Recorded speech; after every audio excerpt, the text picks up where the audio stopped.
सो hello everyone, ये chapter 4 हमारा जो स्टार्ट हो रहा है English Kaveri book class 9th vitamin M by Asha Nehima. ठीक है, हम इस स्टोरी को इसके अंदर कवर करने वाले हैं। पहले ही बता रहा हूँ, स्टोरी थोड़ी लंबी होगी। हाँ, इसकी समरी है और इम्पोर्टेंट नोट्स है, याद रखना। ठीक है, इसके अंदर जो भी नोट्स होंगे वो एक एक चीज आपकी इंपॉर्टेंट है, एक भी डिटेल आपकी छूटेगी नहीं, सब कुछ बताता चलूंगा, आपको बस खाली सुनना ही ध्यान में रखना है। ठीक है, चलो भाई शुरू करते हैं बिना किसी देरी के। Class 9 chapter 4 vitamin N by Asha Negi. हमारे यहाँ पे जो राइटर हैं उनका नेम आ चुका है भाई, आशा नेहिमा, सॉरी नेगी में पता नहीं कैसे नाम याद आ रहा है। नेहिमा जो है ये इनकी मतलब कि इस स्टोरी की राइटर है। सबसे पहले स्टोरी का इंट्रो देखते हैं। इंट्रो यानी कि स्टोरी किसके बारे में है। ये विटामिन एम इज क्या हो गया, vitamin M is a heart warming story and a vitamin M is an imaginary medicine that Ravi's mother wish. यानी कि विटामिन एम जो है ये स्टोरी दिल को छू जाने वाली एक स्टोरी है। और इसके अंदर जो विटामिन एम जो बोला गया ना इस स्टोरी का टाइटल, वो एक इमेजिनरी मेडिसिन है। विटामिन एम का मतलब क्या हो सकता है, ठीक है, मेमोरी, विटामिन, बार बार, हाँ ठीक है, अब सही हो चुका है। विटामिन एम यानी कि एक इमेजिनरी मेडिसिन है जो कि मेमोरी को तेज करे, कुछ ऐसा बोला गया है। तो रवि की मदर की एक विश होती है, वो चाहती है कि भाई विटामिन एम जैसी कोई मेडिसिन होनी चाहिए। अब क्यों होनी चाहिए ये स्टोरी में ही पता चलेगा। स्टोरी रिवॉल्व यानी कि स्टोरी किसके अराउंड घूमती रहती है, रवि, ग्रैंडफादर और ग्रैंड नहीं, रवि मदर के बारे में। यानी कि एक लड़का है रवि और उसके ग्रैंडफादर हैं और उनकी मम्मी है, रवि की मम्मी है, उसके अराउंड ये स्टोरी घूमती रहती है। एक चीज़ ये याद रखना, यहाँ पे जो ग्रैंडफादर है ना, यहाँ पे कोई दादा नहीं है, यहाँ पे ग्रैंडफादर यूज़ किया गया है नाना जी के लिए। ठीक है, याद रखना ये चीज़, कोई मतलब कि आसानी से हर बहुत जल्दी भूल जाते हैं बच्चे। ग्रैंडफादर यहाँ पे ग्रैंडफादर मतलब यहाँ पे नाना जी को बोला गया है। आगे, it explore the challenges face by the elderly people specially memory loss while showing the love and care shared with family. यानी कि ये स्टोरी एक्सप्लोर करती है किसके बारे में, भाई जो चैलेंज फेस करना पड़ता है as being an old person. यानी कि जैसे कि मान लो तुम ओल्ड हो जाते हो, तुम्हारी एज हो जाएगी, तुम बूढ़े होने लगोगे, तो तुम्हें कौन कौन सी प्रॉब्लम फेस करने को मिलेगी।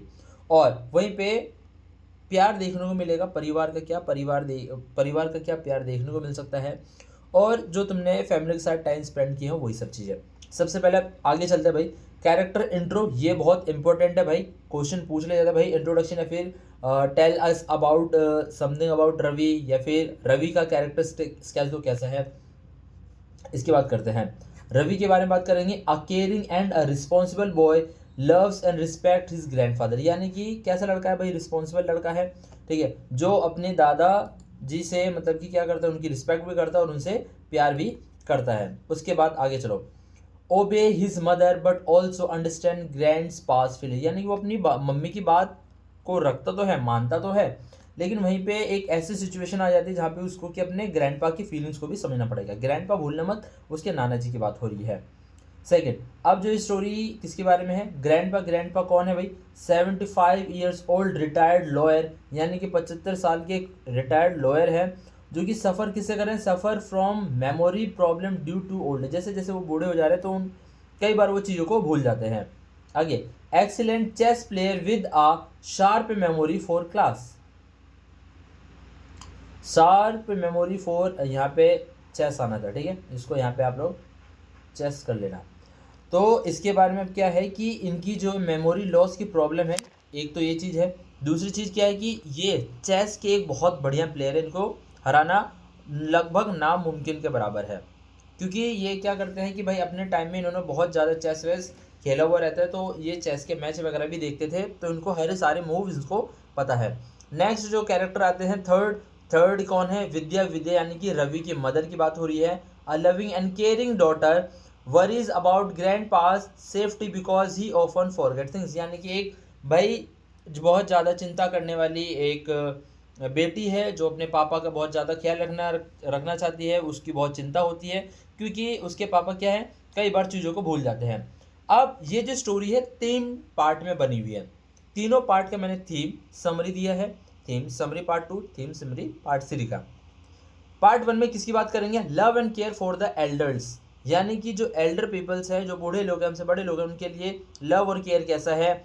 Memory loss and old age, यानी कि मेमोरी लॉस के बारे में बताया हुआ है और इसमें बूढ़ी उम्र में क्या क्या प्रॉब्लम्स देखने को मिल सकती है। इंडिपेंडेंस वर्सेस प्रोटेक्शन, यहाँ पे एक सिचुएशन ऐसी क्रिएट आ जाती है कि भाई या तो उसको आज़ादी दी जाए या उसको प्रोटेक्शन का नाम दिया जाए, कुछ समझ से बाहर है। स्टोरी बहुत अच्छी है, प्लीज़ सुन के जाना। पार्ट 1 स्टार्ट करते हैं भाई। पार्ट 1 समरी हमारी कहाँ से स्टार्ट होती है? ये अपना स्टार्ट होता है यहाँ से, ठीक है। Ravi mother's wishes there were a vitamin M to improve old people's memory, यानी कि रवि की, अब देखो क्या स्टोरी होती है कि रवि के जो दादा है बाहर जस्ट बैठे रहते हैं चेयर के ऊपर, जो मूवमेंट जो चेयर ऐसे ऐसे करती रहती है ना, गोल गोल करती रहती है, उसके ऊपर वो बैठे हुए हैं। तो रवि की मम्मी बोलती है कि काश भगवान एक विटामिन एम की दवाई होती ताकि लोगों की याददाश्त तेज हो सके। ग्रैंडपा हैज़ बिकेम, यानी कि ग्रैंडपा अब कैसे हो चुके हैं भाई? फॉरगेटफुल, चीज़ों को भूल जाते हैं और वीक हो चुके हैं ड्यू टू ओल्ड एज, ठीक है। यानी कि वो क्या हो चुके, चीज़ों को भूलने लगे हैं, उनके शरीर थोड़ा कमज़ोर हो गया है क्योंकि उनकी उम्र होती जा रही है, सीधी सी बात है। He recently move Ravi's house because living alone had became unsafe, यानी कि रवि के जो नाना जी हैं वो पहले यहाँ पे नहीं रहते थे, रवि के घर पे नहीं रहते थे, वो अभी ही कुछ टाइम पहले वो शिफ्ट हुए हैं क्योंकि उनकी बेटी उनको लेके आई है, क्योंकि उनके जो ग्रैंडपा है यानी कि जो नाना जी है वो चीज़ें कई बार भूल जाते थे। और एक बार क्या हुआ था, स्टोरी में ही दे रखा है ये चीज़ें, कि जब वो एक बार बाहर निकले और वो अंदर, सॉरी, घर का रास्ता ही शायद भूल गए थे, तो पूरी रात वो बाहर ही रह गए थे। तो ऐसी चीज़ें हमें इस स्टोरी के अंदर देखने को मिली है, ठीक है। अब इसकी वजह से क्या हुआ कि उसकी बेटी को बहुत ज़्यादा चिंता होती है, तो वो अपने घर पे इनको बुला लेती है। तो रवि के घर पे ये इसके जो नाना जी हैं वो कुछ टाइम पहले ही शिफ्ट हुए हैं। अब grandpa accidentally took a double dose of the medicine and once lost his way while returning home. आगे वाली लाइन कि एक बार क्या हुआ था कि जब वो घर से बाहर निकले, उन्होंने डबल डोज ले रखा था। भूल जाते भाई, उन्होंने दवाई ली कि नहीं, एक बार उन्होंने डबल डोज ले लिया और घर आना ही भूल गए, पार्क में ही पूरे टाइम रह गए वो बाहर। तो इसीलिए जो उनकी बेटी होती है उनको उठा के अपने घर पे ले आती है। अब आगे क्या है, grandpa becomes upset when his daughter stops him from going outside alone, यानी कि अब भाई जब इंसान बाहर से, यहाँ पे एक चीज़ और दे रखी है, जब वो पहले गाँव वाले इलाके में रहता था, अब उसको यहाँ पे शोर में लाके छोड़ दिया है। अब शोर में क्या होता है भाई, शहर में, सॉरी शोर कह रहा हूँ, शहर में अब क्या होता है कि भाई चारों तरफ शोर होता है सर, मतलब कि शांति नहीं है और छोटा सा स्पेस होता है, टहलने वहलने के लिए प्रॉब्लम हो जाती है भाई। गांव में तो कहीं भी निकल जाओ, घर से बाहर निकलो, खुला मैदान है, कहीं भी घूमो। तो ग्रैंड जो फादर है यहाँ पे, उनको ये चीज़ें पसंद नहीं आती, यहाँ पे वो थोड़े से अपसेट रहते हैं कि भाई उनकी बेटी अब उनको अकेले कहीं भी बाहर घूमने के लिए नहीं देने के लिए जा रही है, नहीं देने जाती है, जाने की परमिशन नहीं देती है, simple. He miss his peaceful house and dislike the crowded city, वही चीज़ है कि भाई वो अपने घरों को याद करते हैं कि भाई उनका घर कितना अच्छा खासा घर था, वहाँ पे अच्छे खासे रह रहे थे, घूमते थे फिरते थे, लेकिन यहाँ का जो क्राउड है पूरा शहर का, वो इन्हें बिल्कुल भी पसंद नहीं है। Ravi mother's warn Ravi not to let grandpa go out alone. अब देखो यहाँ पे क्या होता है, स्टार्टिंग में हमने देखा था ना कि रवि की मदर क्या बोलती है कि भाई काश विटामिन एम की कोई दवाई होती तो कि जो मतलब पापा हैं उनको देख के कम से कम उनकी याददाश्त थोड़ी सी तेज रहती। तो वहाँ पे रवि एक बार मम्मी को टोक देता है कि मम्मी प्लीज़ ऐसा मत बोलो, दादाजी बाहर ही बैठे, कुछ सुन लेंगे तो उनको बुरा लग जाएगा। तो रवि की मम्मी बोलती है कि उनके याददाश्त के साथ साथ उनके कान भी कमज़ोर है, टेंशन मतलब, उन्हें वैसे भी बहुत कम ही सुनाई देता, उन्होंने कुछ नहीं सुना होगा, क्योंकि जब ऐसा बात बोला तो उन्होंने जब ग्रैंड फादर की तरफ देखा तो ग्रैंड फादर का कोई भी रिएक्शन नहीं था। तो रवि की मदर वो क्या ही सुनेंगे, उनको कोई सुनाई नहीं आई है। अब आगे क्या है, अब रवि की जो मदर है वो जॉब करती हैं, इसके पापा भी जॉब करते हैं, तो रवि की मदर अब जॉब पे जा रहे हैं, तो वो बोल के जाती है कि बेटा देखो, रवि जो है उसको बोल के जाती है कि देखो तुम्हारी गर्मियों की समर वेकेशन तुम्हारे स्टार्ट हो चुके हैं, तो तुम दादाजी कह रहा हूँ, तुम अपने नाना जी का ख्याल रखना और इनको कभी भी बाहर अकेला जाने के लिए मत देना, ठीक। अब यहाँ पे हो गया, Ravi notice that his mother talks to grandpa as if were a child, यानी कि अब जब वो जॉब के लिए जा रही होती है तब वो अपने जो पिताजी है रवि की मदर की, यानी कि जो रवि की मदर है उसके पापा को समझा के जाते हैं कि प्लीज़ आप कहीं भी बाहर मत जाना, आपको किसी भी चीज़ की ज़रूरत होगी तो रवि की छुट्टियाँ चल रही है, अभी ये यहीं पे रहेगा, आपका ध्यान रखेगा, आप टेंशन मत लेना। अब रवि, यह चीज़ हो गया। आगे Ravi suggest playing chess because grandpa is an excellent chess player. अब वो घर पे बैठे बैठे क्या करेगा, तो दादाजी को बोलते हैं, दादाजी सॉरी बार बार दादाजी आ रहे, ग्रैंड फादर है ना, बार बार हाँ, वो नाना जी को बोलता है कि नाना जी एक काम करते हैं, चलो हम लोग चेस खेलते हैं, क्योंकि उसके नाना जी ऑलरेडी एक चेस प्लेयर बहुत अच्छे खासे रह चुके हैं।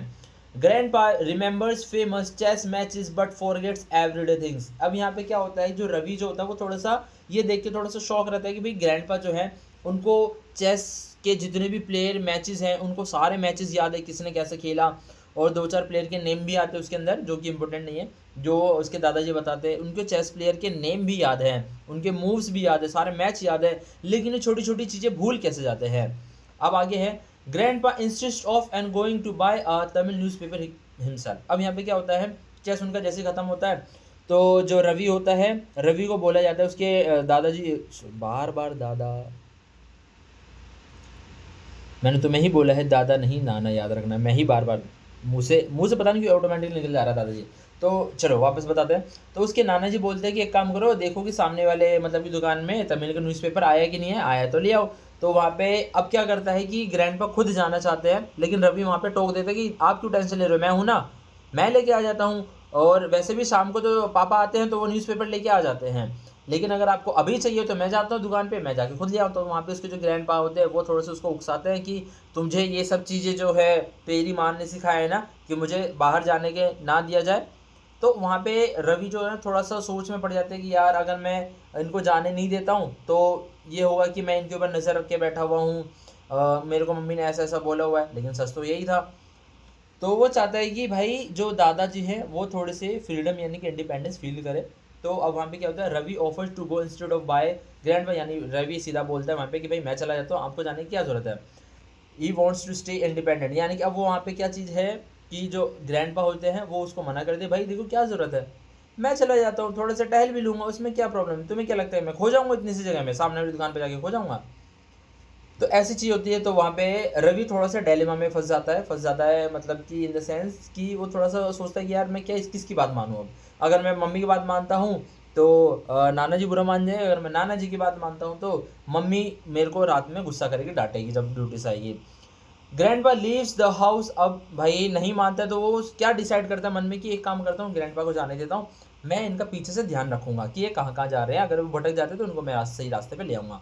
तो grandpa leaves the house with his walking stick and a yellow cap. अब क्या करते हैं कि भाई वो अब स्टिक जो होती है बूढ़े लोगों की वो लेके जाते हैं, स्टिक में याद रखना एक ईगल शेप जैसा कुछ बना रहता है, वो स्टिक लेके जाते हैं। उनकी कैप कैसी, याद रखना कैप, कैप का कलर कैसा है, येलो कलर की कैप है।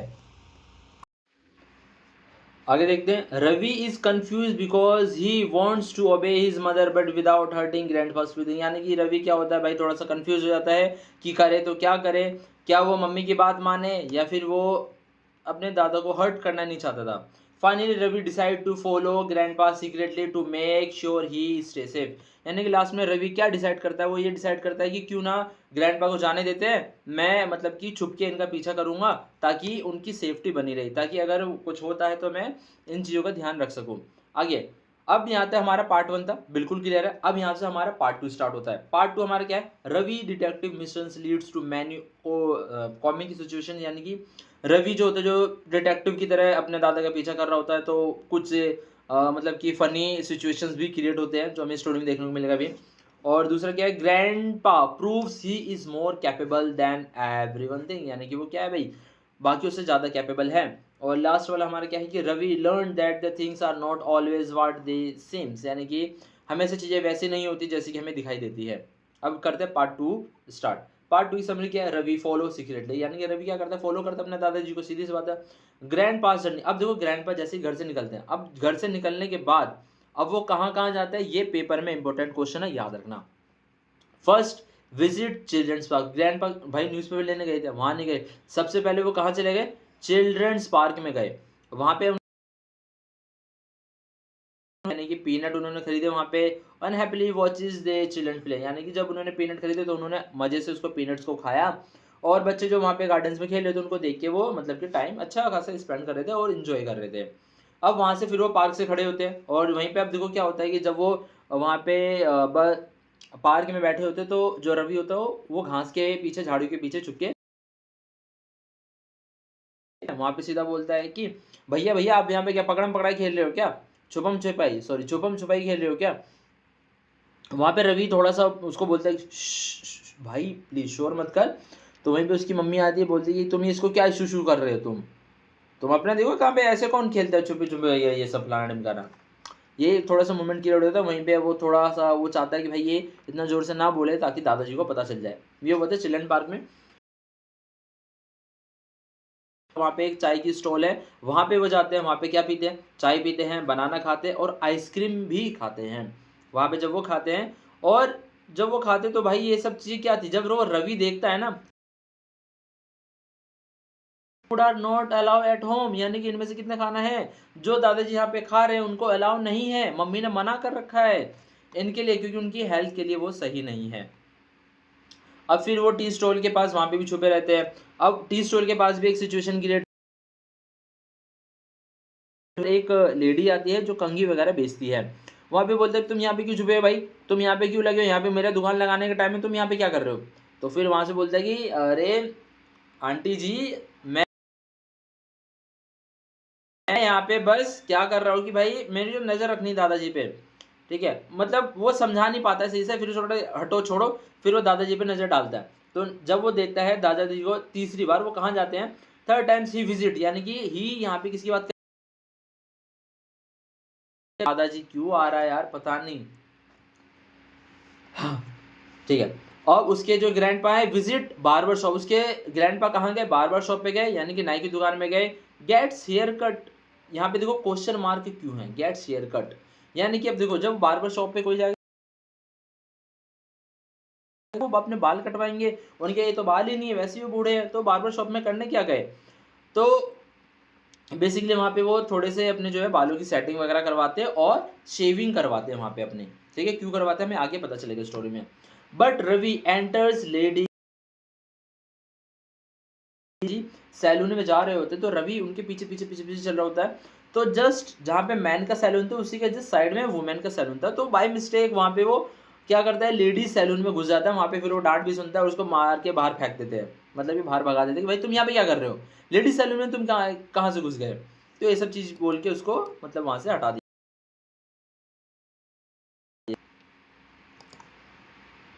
फोर्थ टाइम वो कहाँ जाएंगे, फोर्थ टाइम बस स्टॉप, यानी कि चौथी बार वो कहाँ गए, बस स्टॉप, बोर्ड्स बस, यानी कि बस वहाँ से लेते हैं। रवि फॉलो करता है, wrong person, yellow cap creates confusion. अब देखो क्या करता है, बस स्टॉप पे जाते हुए लगता है कि रवि को लगा कि जो जिस बस में मतलब जो बस आई है ना यहाँ पे अभी के अभी, तो उस बस के अंदर उसके दादाजी यहाँ पे बैठे उस बस के अंदर, तो वो उस बस के अंदर चढ़ जाता है। और वो चढ़ जाता है क्योंकि वहाँ पे अंदर क्या देखता है, वो येलो कैप, उसके दादाजी येलो कैप पहन के निकले थे, येलो कैप देख के वो निकल जाता है। अब निकलता है, अब कहाँ गया, हाँ वहाँ पे अब येलो कैप देखिए थोड़ा सा कन्फ्यूजन क्या हो जाती है, द मैन रिवील दैट, अब यहाँ पे क्या होता है, अब देखो वो पीछे की तरफ से चढ़ता है, ठीक है, वो येलो, वो थोड़ा सा कंफ्यूज होता है कि भाई ये जिन्होंने येलो कैप पहनी ये तो मेरे दादाजी है ही नहीं, ये तो कोई और ही है। अब यहाँ पे लेकर वो कंफ्यूज हो जाता है। अब उसके बाद फिर वो उस आदमी से पूछता है कि अंकल जी ये जो आपको येलो कैप मिली है ये आपको दी किसने, ये आपके पास कहाँ से आ गई येलो कैप। तो जो आदमी है वो रिवील करता है the grandpa had kindly gifted him the cap, यानी कि ही प्यार से मुझे ये कैप, सॉरी मुझे कैप, अपना कैप जो है उन्होंने मुझे गिफ्ट कर दिया। Ravi realise he has lost and start searching for him anxiously, यानी कि अब क्या करता है भाई रवि, क्या होता है कि रियलाइज करता है, उसको समझ में आता है कि भाई मैंने दादाजी को खो दिया, मेरे को नहीं पता दादाजी कहाँ चले गए। अब वहाँ पे उसकी एंजाइटी टेंशन बहुत ज़्यादा बढ़ जाती है कि भाई अगर मैं खाली हाथ वापस गया और घर के अंदर दादाजी नहीं दिखे तो मम्मी मेरा कूट के भरता बना देगी, बहुत ज़्यादा मार खाने वाला हूँ मैं। अब मैं जाऊँ कहाँ नहीं, उसको कुछ समझ में नहीं आता है। फिर वो वापस आता है, रिटर्न होता है। अब यहाँ पे हमारा पार्ट 2 था, ठीक है, अब हमारे यहाँ से पार्ट 3 स्टार्ट होगा। ज़्यादा टेंशन मतलब ज़्यादा बड़ी वीडियो नहीं होने वाली, खत्म होने वाले, पार्ट 3 का लास्ट पार्ट है। स्ट्रॉन्ग अफेक्शन बिटवीन, यहाँ पे दिखता है ग्रैंड सन और ग्रैंडफादर के बीच में, यानी कि नाना जी के बीच में, ठीक है। This part shows that the old age and the forgetfulness do not means that the person has lost their intelligence और अवेयरनेस, यानी कि इस थीम की इस वाले पार्ट के अंदर में पता चला भाई अगर कोई चीज़ इंसान भूल जाता है या फिर उसको भूलने की बीमारी भी है तो इसका मतलब ये नहीं कि वो इंटेलिजेंट नहीं है या फिर वो अवेयर नहीं रहता है चीज़ों से। बिना किसी तरीके पार्ट 3 स्टार्ट होगा भाई। पार्ट 3 चलो पार्ट 3 ब्लू वाले से करते हैं, ठीक है। Ravi goes back barber shop children's park but can not find him, यानी कि रवि क्या करता है भाई, बार्बर शॉप पे वापस जाता है, चिल्ड्रन पार्क में भी जाता है, लेकिन वहाँ पे उसके दादाजी उसको देखने को नहीं मिलते हैं। He tries to call mother and father, यानी कि अब वहाँ पे देखो पहले के टाइम पे उसके पास फ़ोन नहीं था, रवि के पास फ़ोन नहीं था, पर वो टेलीफोन पे जाता है, जो टेलीफोन बूथ होते हैं वहाँ पे जाता है, मम्मी और पापा दोनों को ही कॉल करता है, इसीलिए मैंने यहाँ पे एक ही साथ में कर दिया है, call mother and father from the telephone booth but their number was busy, यानी कि उनका नंबर कैसा आता है भाई, बिजी आ रहा होता है।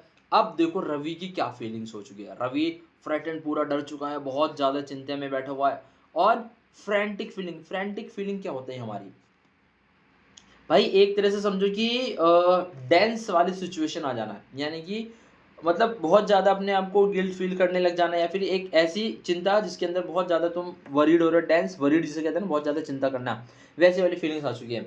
अब रवि क्या करता है भाई, थका हारा घर वापस आता है, पर घर आता ही उसको क्या मिलता है, रिलीफ फील करता है वो।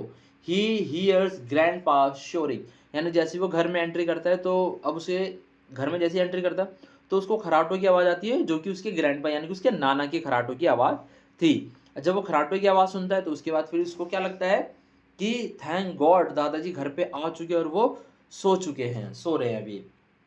अब रवि फिर उनके रूम में जाता है तो उनको देखता है कि रवि मतलब कि जो ग्रैंडपा है उसके वो सो रहे हैं। Ravi hugs grandpa, his feeling sudden wave love and affection, यानी कि जैसे ही वो अपने नाना जी के पास जाता है उनको देखता है, उनको गले से लगाता है, जो उसकी इतनी चिंता और डरा हुआ जो भी वो फील कर रहा था ना, वो पूरी की पूरी फीलिंग्स उसकी चेंज होकर प्यार और अफेक्शन में कन्वर्ट हो जाती है कि चलो फाइनली नाना जी मिल गए, ठीक है। अब क्या होता है कि भाई मदर रिटर्न, यानी कि वो अपने काम से वापस आती है, और जब वो वापस आती है आस्क अबाउट देयर मॉर्निंग, यानी कि दादाजी, क्यों दादाजी याद आ रहा है बार बार,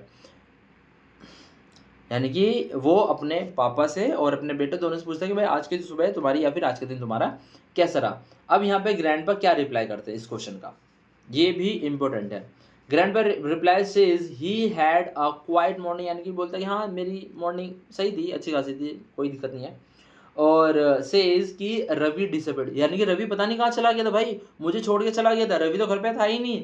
और ये वहाँ पे जो होता है ये चीज़ जो है ना, ये वाली चीज़ जो है लास्ट वाला पॉइंट, ये ध्यान से देना कि does not reveal Ravi follow him, यानी कि नाना जी जो है उनको पता था कि रवि उसको फॉलो कर रहा है, ठीक है, पर ये चीज़ वो रिवील नहीं करते, किसी को बताते नहीं कि रवि मुझे जो फॉलो कर रहा है या फिर मैं बाहर बाहर कहीं पे गया था, ये चीज़ें कोई मतलब वहाँ पे रिवील नहीं होती है, दादाजी नहीं बताते।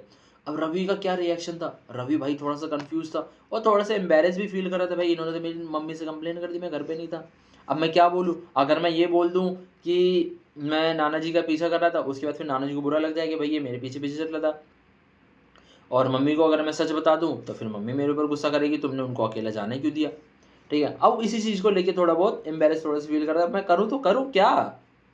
अब आगे देखो, grandpa surprise Ravi by giving him a gift wrap parcel, यानी कि ग्रैंडपा वापस अपने रूम में जाते हैं, वहां से एक गिफ्ट पार्सल उठा के लाते हैं और रवि को गिफ्ट करते हैं कि भाई रवि ये लो तुम अपना गिफ्ट। अब उसकी जो मम्मी है, रवीज मदर, सॉरी क्या पढ़ रहा हूँ मैं, Ravi's birthday was 3 months earlier, यानी कि क्या कर रहे हो पापा, उसका बर्थडे 3 महीने पहले था, आपको याद नहीं है क्या, आप लग रहा है फिर से भूल गए कि उसका बर्थडे 3 महीने पहले जा चुका है, आप उसको गिफ्ट ऑलरेडी दे चुके हैं, अब क्या, अब क्यों गिफ्ट लाए हो आप। अब ग्रैंडपा यहाँ पे क्या बोलते हैं कि explain that he gives a gift to every child in the family on his birthday, यानी कि ग्रैंडपा उसके यहाँ पे अब जवाब देते हैं उसकी माँ को, रवि की माँ को, बेटी शायद तुम भूल चुके हो कि मैं अपने बर्थडे पर अपने से छोटे जितने भी बच्चे हैं या फिर फैमिली मेम्बर्स हैं मैं उन सबको गिफ्ट देता हूँ। अब उसकी माँ का चेहरा यहाँ पे देखने लायक होगा। ग्रैंडपा जोकिंगली, अब वहाँ पे ग्रैंडपा जो है वो जोकिंगली कहते हैं Ravi's mother need some vitamin M, यानी कि रवि की माँ, यानी कि अब देखो जब वो ड्यूटी से आती है ना उसकी माँ तो उसके पापा भी आ जाते हैं, तो जो हमारे कौन है ग्रैंडपा, हाँ ग्रैंडपा क्या करते हैं कि एक तो रवि के लिए भी गिफ्ट देते हैं, ठीक है, और उसके बाद फिर जो उसकी बेटी है उनको अपनी बेटी को भी गिफ्ट देते हैं और अपने दामाद को भी गिफ्ट को देते हैं। और उसके बाद फिर जब वो गिफ्ट देते हैं तब वहाँ पे ग्रैंडपा जो थोड़े से जोकिंग करने मजाक के तौर पे बोलते हैं कि रवि की माँ को जो ना खुद विटामिन एम की ज़रूरत है for her memory, showing that he knows she had forgotten his birthday tradition, यानी कि शायद ये भूल चुकी है कि मेरा बर्थडे आज है, ठीक है, तो इसलिए विटामिन एम की ज़रूरत मेरे से ज़्यादा शायद इसकी रवि की मम्मी को यानी कि मेरी बेटी को ज़्यादा ज़रूरत है इसकी। अब उसकी बेटी का चेहरा तो भाई सीधी सी बात है देखने के लायक होगा, क्योंकि भाई उन्होंने ये चीज़ सुबह बोली थी और अभी कैसे उठ रही है ये चीज़ें। अब रवि, अब देखो क्लियर हो गया वहाँ पे, तो वहाँ पे थोड़ा सा मे बी उसकी मम्मी, जो मम्मी थी, उसको थोड़ा सा गिल्ट फील होता है कि नहीं मुझे ऐसा मतलब बिहेव वगैरह सब नहीं करना चाहिए था। मतलब कि जो मेरे पापा हैं इतने भी ज़्यादा भूलते नहीं चीज़ों को, ये सब चीज़ें उसको फील हुआ होगा, सीधी सी बात है। अब रवि का गिफ्ट की बात करते हुए, रवि को जो गिफ्ट मिला वो थोड़ा सा इंपॉर्टेंट कैसे है। Ravi gift the best detective story book, यानी कि रवि जो गिफ्ट देते हैं उसके नाना जी उसको एक स्टोरी बुक देते हैं, किसके बारे में थी, बेस्ट डिटेक्टिव स्टोरी, यानी कि कैसे डिटेक्टिव तुम बन सकते हो भाई, उसमें आइडियाज़ वगैरह दिए होंगे। और ग्रैंडपा वहाँ पे जब उसको गिफ्ट देते हैं तब उसको क्या बोलते हैं, grandpa says it will teach Ravi how to avoid being fooled while following a suspect, यानी कि जब उसके दादाजी उसको गिफ्ट दे रहे होते हैं तो उसके एक बार को जो वहाँ पे पापा होते हैं रवि को बार बार उसके पूछ भी लेते हैं कि क्या बात है, मतलब कि आपने इसको डिटेक्टिव स्टोरी क्यों दी, क्या ये डिटेक्टिव बनना चाहता है क्या। रवि बोलता है कि नहीं अभी इसके बारे में मैंने सोचा तो नहीं है। फिर उसके ग्रैंडपा बोलते हैं कि नहीं ये स्टोरी बुक मैं इसको जस्ट ऐसे ही दे रहा हूँ कि अगर आगे अगर मतलब डिटेक्टिव जैसा अगर कुछ करना हो तो वहाँ पे ये थोड़ा सा इसमें से हिंट या और आइडियाज़ ले सकता है ताकि ये और भी ज़्यादा अच्छा डिटेक्टिव बन सके। ठीक है, यहाँ पर भी दादाजी रिवील नहीं करते कि इसने इसका मतलब कि पीछा किया है, यानी कि अब दादाजी ने कैसे बोला कि भाई रवि को अब ये चीज़ पता चल चुकी है कि दादाजी का मैं पीछा कर रहा था, ये चीज़ें ना राम, दादाजी नहीं, नाना जी का मैं पीछा कर रहा था, तो नाना जी को ये चीज़ें पता चल चुकी है, बट कोई नहीं। अब देखो इस मैसेज, इसमें जो मैसेज है उसकी बात करते हैं। ठीक है, सबसे पहले मैसेज क्या है, they can still be intelligent, सीधी सी बात है कि भाई बूढ़े लोग जो होते हैं भले चाहे वो उम्र होने की वजह से चीज़ों को भूल नहीं सकते हैं, लेकिन वो हमसे ज़्यादा इंटेलिजेंट होते हैं। उसके बाद फिर नेक्स्ट हमारा क्या है कि age should not be confuse with the weakness, यानी कि हाँ सीधी सी बात है भाई, एज यानी कि उम्र को लेके मतलब कि हमें कन्फ्यूजन क्रिएट नहीं करनी चाहिए कि भाई इंसान कमज़ोर है, वीकनेस यानी कि उसका शारीरिक कमज़ोर है, यानी कि वो मेंटली वीक है, हमें ये नहीं समझना चाहिए। फैमिली नीड, यानी कि फैमिली को किसकी ज़रूरत पड़ती है, प्यार की ज़रूरत है, रिस्पेक्ट की ज़रूरत है और अंडरस्टैंडिंग की ज़रूरत है, यानी कि प्यार के बीच में समझदारी होनी ज़्यादा ज़रूरी है। तो बस ऑलरेडी वीडियो अच्छा लगी तो ठीक है। और एक चीज़, हाँ, ये चीज़ बिल्कुल मत भूलना भाई, अगर तुम्हें इसका एमसीक्यू टेस्ट देना है ना, टेलीग्राम ग्रुप में जाओ, एमसीक्यू बस खाली आपको तो बस टिक टिक टिक टिक टिक क्लिक करना है, और आपका आंसर गलत होगा तो रेड होगा, आंसर का आंसर अगर सही होता है तो फिर ग्रीन होगा।